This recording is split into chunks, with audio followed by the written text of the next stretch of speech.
Uunahin na kita, bakulaw na nuno, na kapag kumakanta, para ka lang puno. Ikaw lang yung rapper na sa mukha na buntis. Ikaw yung tinaguriang nagrarap na goldfish. Mandaluyong to tanga, di ito probinsya. Baka sa lugar nyo hindi uso ang siyensya. Mga puro low-tech, pati mga estilo. Pansin ko lang medyo kahawig mo si Baby Milo. Ang pangit ng iyong mukha, ba't di mo paritoke? Mas bagay ang boses mo, pre sa karaoke. Naaalala kita pag pagkain ko ay dilis. Papangitan ng mata, pasok ka sa Guinness. Para pumogi ka, eto tapa oho. Kung anong laki mo, ganun ka rin kabobo. Dinurog na kita, dati wag ka nang magpanggap. Nakita ko na si Shrek kung paano mag-rap. Isusunod ko na ang grupo na puro forma, na ang mga itsura mo kang mga tinorta. At pwede baboy sabog, wag kang magsa-side view. Napaghahalataan kasing meron kang swine flu. Anak ng teteng talaga, sumabay pa sa krisis. Ikaw yung rapper na may tuberculosis. Ang sarap mong pukpukin ng bote ng Pepsi. Kasi pag nagra-rap ka parang may epilepsy. Halos lahat ng kanta nyo puro ang iingay. Matagal na kayong tinatakwil ni Binay. Balak nyo pa akong bugbugin, hindi nga lang natuloy. Kasama isang katutak na puro abnoy.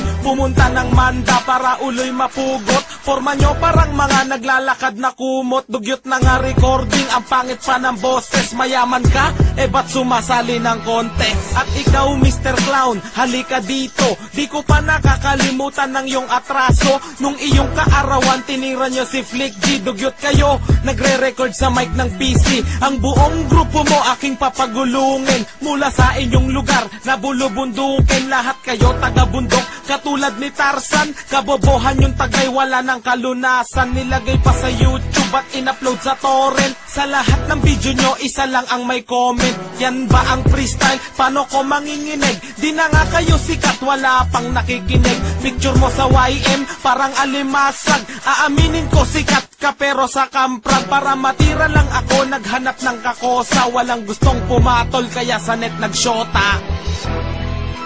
Oh, narinig mo na? Oo, narinig ko na. Ganyan pala yun. Oo, ganito yun, sabi sa'yo eh. Parang ang dali lang, pero...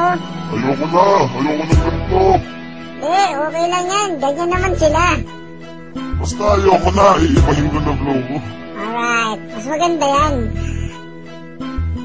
Kayo ang mga taong pinaglihi sa katangahan. Mga duwag mahilig magpatulong sa kasamahan. Kahit magtulong-tulong pa, di nyo ko kayang sabayan.